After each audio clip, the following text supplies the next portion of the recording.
Brothers and sisters in the Dhamma, may you all be well and happy. We are going to have a presentation titled Bad or Good? Who really knows? A story for wise reflection. Now, the texts are in English and Chinese, while the narration and explanation will be in English. So we hope you can benefit from this presentation that conveys very important life lessons or Dharma teachings. So let us get started. We will launch the PowerPoint and I will explain briefly as we go along. I'll read the text and perhaps comment a little bit on the text. So, without much ado, let us now launch the PowerPoint. So, slideshow from the beginning.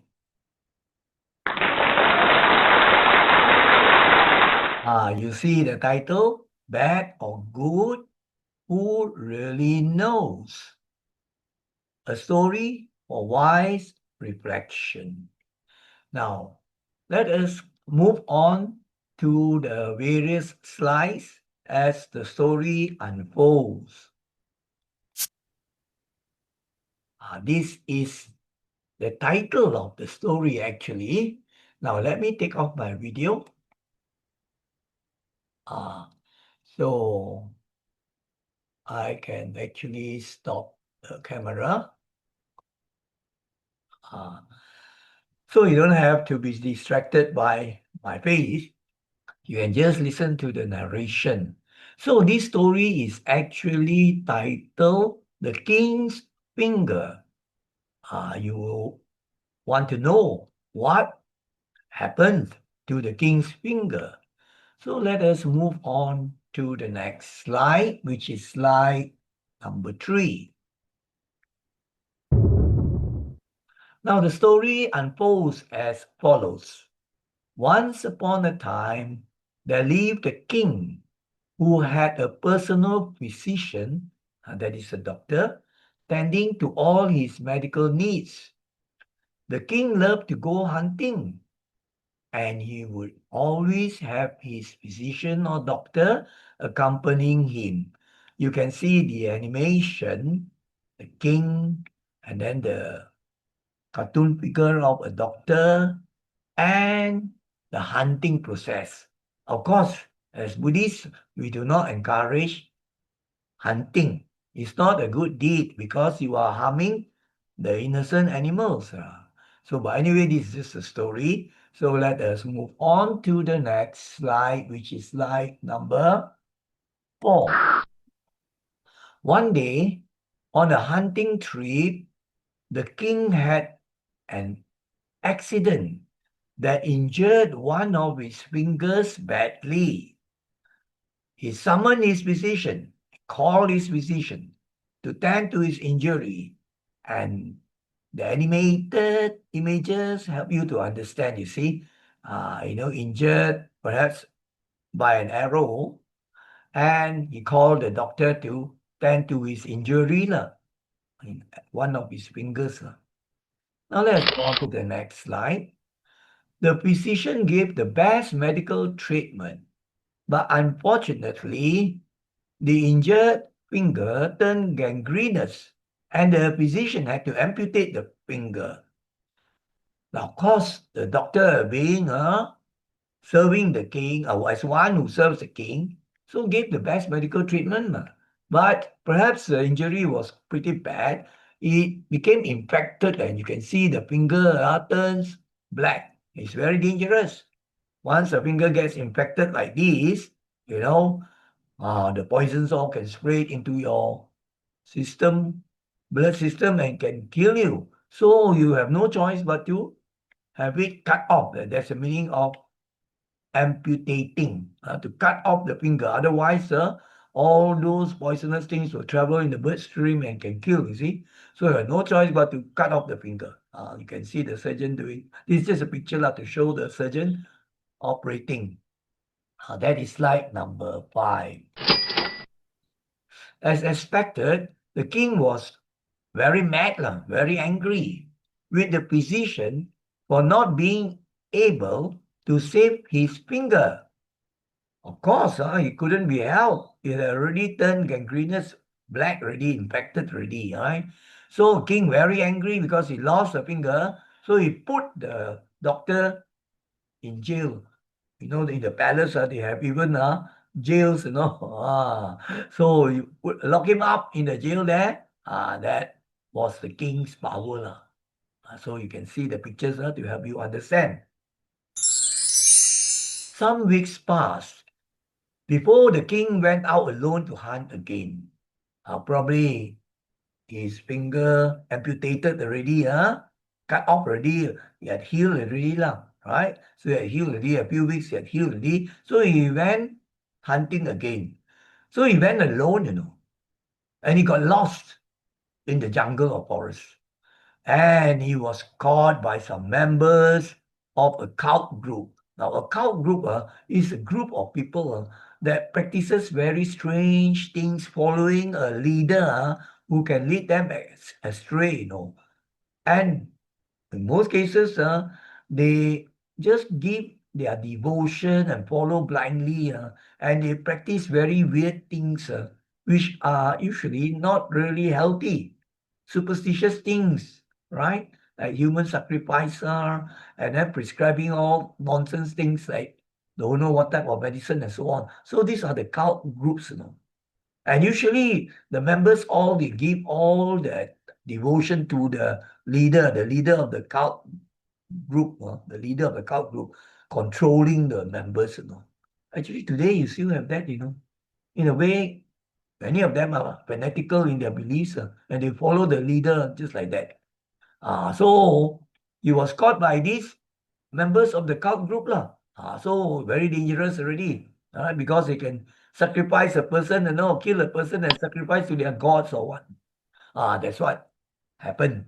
So the cult leader, as I said, a cult has a leader that controls the members and practices very strange things. So he wanted to burn the king, That's their belief. You can see the picture. The cult leader wanted to burn the king on a stick like this, to please their gods, to sacrifice. The ancient days, they sacrifice even young kids or babies and all those. And in certain areas, perhaps they still do that, It's terrible. Now, so, you can see the picture. So the king was tied up. And then this fella doing all the cultish things, mumbo jumbo, saying they want to offer to the gods, human sacrifice, you see. So now let's see whether the king died or not. Let's see now. Just as he was about to toss the king, he wanted to burn the king on the stick, the stick where he was tied to. Then he noticed that the king had a missing finger. Remember? The finger was cut off because he was infected already, gangrenous. The doctor cut off already, you see. So one finger shot already. Then he saw the cult leader. Hey, he said, cacat, tak boleh. I think it's just the way we just put in the Malay words, but don't they use their own language. We cannot offer to the gods a deformed, cacat type of creature. No? Makhluk yang cacat, not completely healthy and normal. One finger missing. So the cult leader said, cannot. So the king was set free. Right? Because to them, this one is terrible, cacat person. So you go back. So the king escaped. Yeah, you can see here the picture, right? 4 fingers only, right? Plus the thumb, and then the 3 fingers. All right, let's go on to number 10. This is now the next slide, number 10. So when the king returned to his palace, he immediately went to see the physician, the doctor who was put in jail, remember? And he set his doctor free. Why did he set the doctor free? You will see. In the way the doctor saved him now, to make him chat in the fingers. The king was most grateful lah. Banyak terima kasih lah to his physician, to his doctor, for cutting off his finger. Amputating means cutting off. Otherwise, he would have been killed already. If he had all the fingers just like a normal person, he would have been sacrificed to the cult's gods. That's their superstitious belief, you see. So because his finger was amputated, so he was very thankful to the doctor for cutting off the finger, save his life, right? So now you can see, I just put in some pictures, the doctor, the king, and then this the king very happy. This is the doctor picture. All these are just pictures only, images. What did the king say? So the king said, Doctor, you saved my life. If you had not amputated my finger, I would have been burned as sacrifice to the gods. If you had not cut off my finger, just all 5 fingers, then I would be killed and burned on the stake offered to the gods by these cultish people, by the leader. Then the doctor said, Thank you, my lord, for jailing me. Thank you for putting me in jail. Otherwise, I will be accompanying you, and they will notice that I have all the fingers, a normal person. So I will be sacrificed. I will die, man, on the stake. And you will escape because you have one finger cut off already. Wow, so I thank you for putting me in jail. Very strange, huh? This is good, bad, who knows, you see. Now let us look at the last slide already. No, So it's the last slide already. So the story ended happily. The king was grateful to the doctor. The doctor also was happy to be set free, and he also escaped the death by being sacrificed to the gods of the cult leader of the cult. So now let us look at the reflection. What sort of a reflection to consider carefully?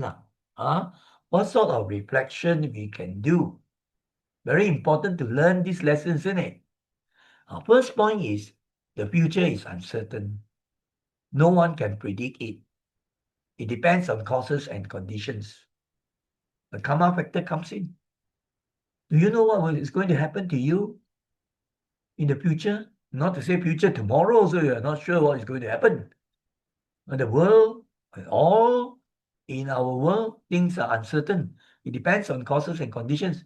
As you can see, sometimes suddenly a typhoon strikes the country, or an earthquake happens, or somebody is struck by cancer. All sorts of things can happen, isn't it? So the future is uncertain. No one can predict it.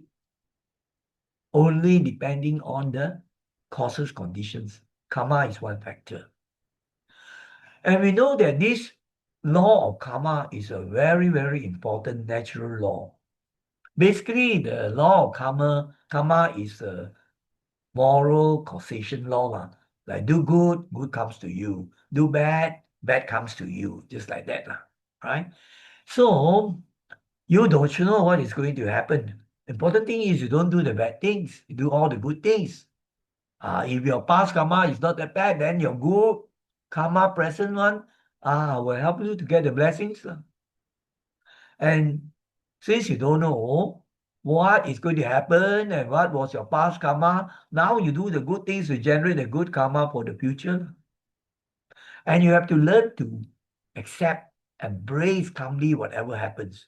Sometimes something seems to be very unfortunate. You say, I'm supposed to go to this place. No, but I missed the flight.